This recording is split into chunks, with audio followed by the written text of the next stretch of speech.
nasihat dari malaikat Jibril. Dalam sebuah hadis yang berbunyi, "Aish ma syi'ta fa innaka mayitun."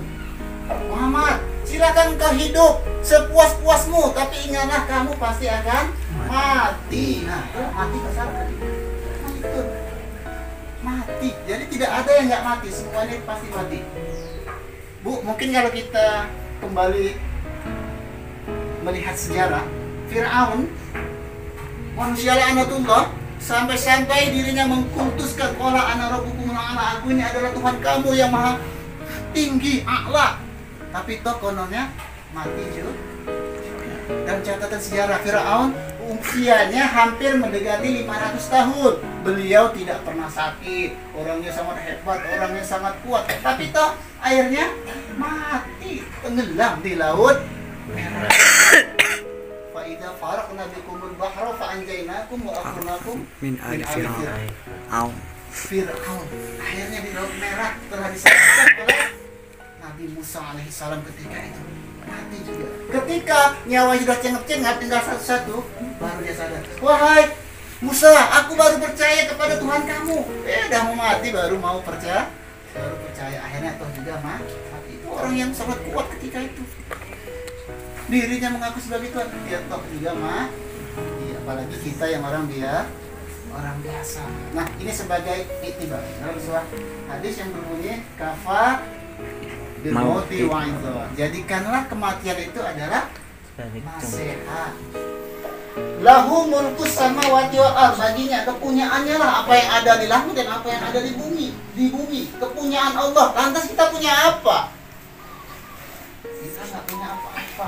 Berarti kita hanya numpang pakainya. Hak pakai sesaat, sementara saja. Ada batas dan waktunya.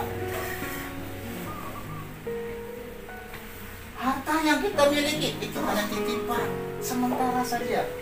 Jangankan harta, nyawa yang sekarang masih bersemayam di tubuh kita ini juga ada batasnya, ada ketentuannya, ada ajalnya. Kalau Allah yang mengambil, ada yang sanggup menghalangi. Ya Allah, jangan cabut dulu nyawaku. Enggak bisa. Tidak ada yang sanggup menghalanginya. Jadi nyawa pun titip yang Allah berikan, ada saatnya akan diambil. Nah, begitu juga dengan anak daripada ahli tuan rumah tadi yang dipanggil oleh Allah Subhanahu wa taala, mungkin karena sudah janjinya, sudah masa ajalnya, kita tidak tahu ya. Nah, kita jadikanlah iktibar kematian itu persiapan kita menghadapi ya ayyuhalladzina amanu taqullaha wal tanzur nafsum ma qaddamat lighad. Hai orang-orang yang bertakwa, sudahkah engkau persiapkan untuk hari esok? Hari apa hari esok? Yaitu hari akan ada kehidupan setelah kematian. Ada kehidupan setelah bangkit daripada alam barzah. Berarti ada kehidupan dunia ini hanya sesaat. Walal akhiratu khairul laka minad dunya. Kehidupan akhirat itu lebih baik dan lebih utama ketimbang hidup di dunia. Ini hanya sesaat. Paling sebanter-banternya kalau kita umatnya Muhammad ikuti umur beliau, paling sekitar 60-an ya. Mungkin di sini ada nggak yang 60? Ada, belum tentu kita dapat 60 sekian, belum tentu ya. Belum tentu. Nah, artinya apa? Kita persiapkanlah bekal untuk hari esok. Bekal amal soleh. Ananda kita yang beberapa hari yang lalu dipanggil oleh Allah, beliau masih dalam belajar, dalam menuntut ilmu. Mudah-mudahan tergolong daripada maksum, terpelihara, artinya daripada dosa, tidak ada dosa, kembali ke hadirat Allah. Nah, kita yang sudah balik, yang sudah umurnya hampir mencapai 60, ya siap-siap saja lah kita. Yang masih muda saja meninggal, jangan muda, yang masih dalam kandungan meninggal, bayi lahir meninggal, anak-anak meninggal, apalagi kita Bu ya. Siap-siap aja. Nah, kita persiapkanlah bekal dengan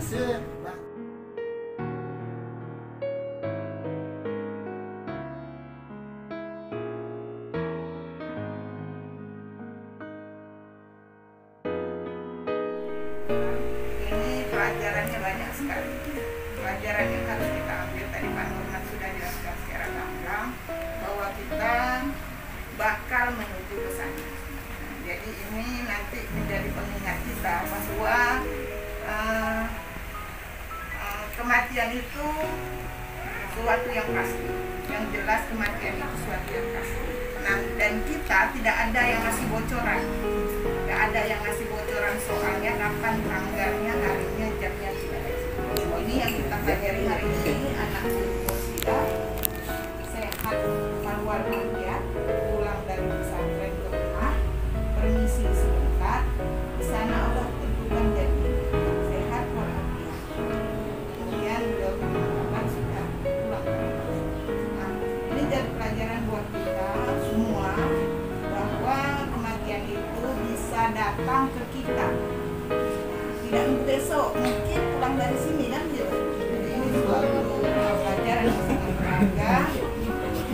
Kita harus siap gitu, harus siap. Nah kalau amal jangan berharap amal kita banyak. Insya Allah nggak banyak amal kita. Kalau dibandingkan dengan semua yang kita lakukan selama ini mungkin lebih banyak dosanya daripada amal.